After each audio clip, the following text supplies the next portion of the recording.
उपमुख्यमंत्री सुनेत्रा पवारांनी घेतलं सिद्धिविनायकाचं दर्शन। बाप्पाच्या दर्शनानंतर चैत्यभूमीवर जात केलं डॉक्टर बाबासाहेब आंबेडकरांना अभिवादन। उपमुख्यमंत्री म्हणून पदभार स्वीकारण्याआधी घेतले आशीर्वाद।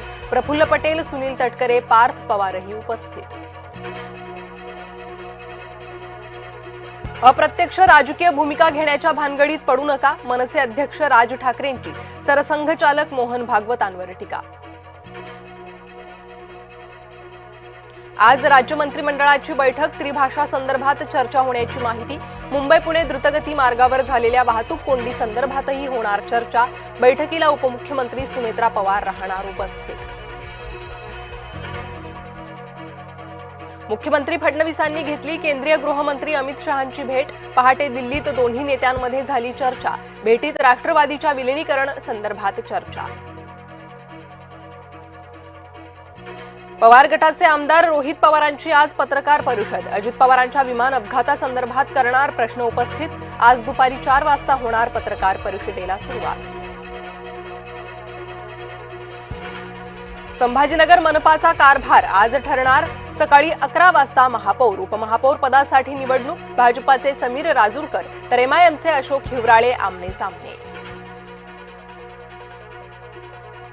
नाशिक शिवसेनेतील अंतर्गत वादावर शिंदेंची मध्यस्थी। शिवसेनेतील अंतर्गत वादावर एकनाथ शिंदे तोडगा काढणार।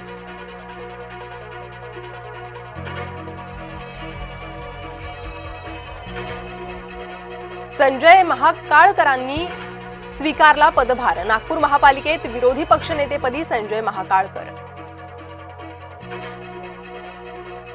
उमेदवारांवर दबाव टाकण्यात आला होता, मात्र आमचे उमेदवार दबावाला बळी पडले नाही। माजी आमदार वैभव नाईकांचा टोला। राज्यात 70,000 पदांसाठी नोकर भरती होणार। एमपीएससी कडून 20,000 पदांची होणार भरती। मुख्यमंत्री देवेंद्र फडणवीसांची घोषणा।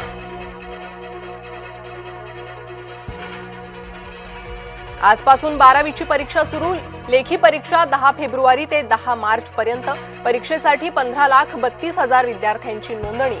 गेल्या वर्षीच्या तुलनेत 27,000 संख्या वाढली।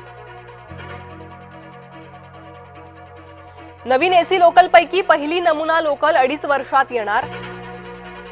एमआरव्हीसीच्या वरिष्ठ अधिकाऱ्यांची माहिती। तब्बल 238 एसी लोकल खरेदीसाठी गेल्या वर्षी निविदा जारी। सुमारे 19,293 कोटी रुपये खर्चाचा प्रस्ताव।